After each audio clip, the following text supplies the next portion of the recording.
ए लहंगा वाली काएगा का काए रखे हसो? अरे कलिंदर रखे होगा। ऐसे का? हाँ।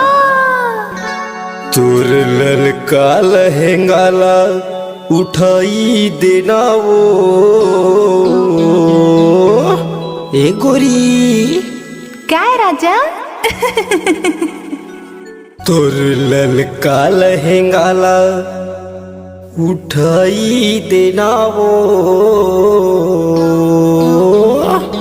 तोरे पाके कलिंदर ला दिखाई देना वो तोरे पाके कलिंदर ला दिखाई देना वो तोरे पाके कलिंदर ला दिखाई देना वो तोरे पाके कलिंदर ला दिखाई देना वो तोरे पाके कलिंदर ला दिखाई देना वो तोरे पाके कलिंदर ला दिखाई देना।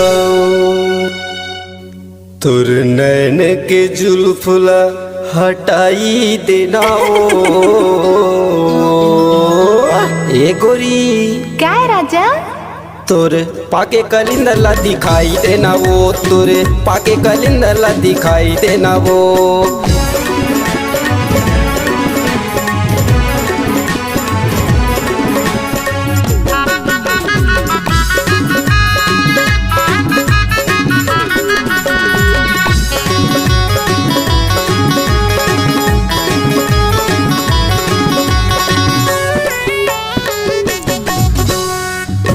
कलिंदर जैसे तोर जवानी गोरी ऐसे लगे जैसे महुआ के पानी गोरी ऐसे लगे जैसे महुआ के पानी गोरी।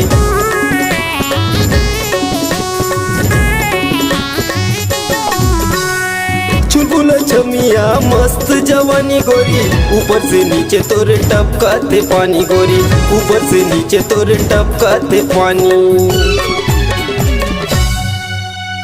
तोर ललका लहंगा ला उठाई देना वो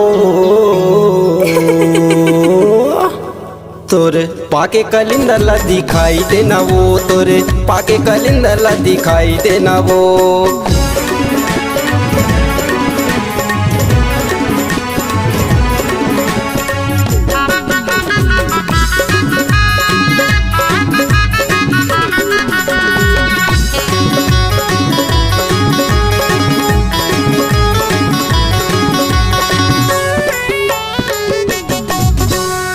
रस रसीली छैल छबीली गोरी झम दिखत हवस तहयल बेली गोरी झम दिखत हवस तहयल बेली गोरी।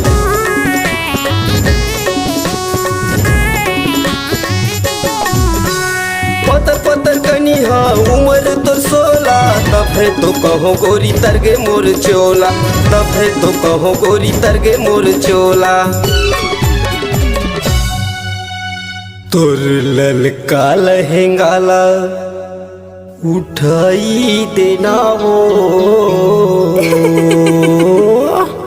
तोरे पाके कलिंदर ला दिखाई देना वो तोरे पाके कलिंदर ला दिखाई देना वो तोरे पाके कलिंदर ला दिखाई देना वो तोरे पाके कलिंदर ला दिखाई देना वो तोरे पाके कलिंदर ला दिखाई देना वो तोरे पाके कलिंदर ला दिखाई देना।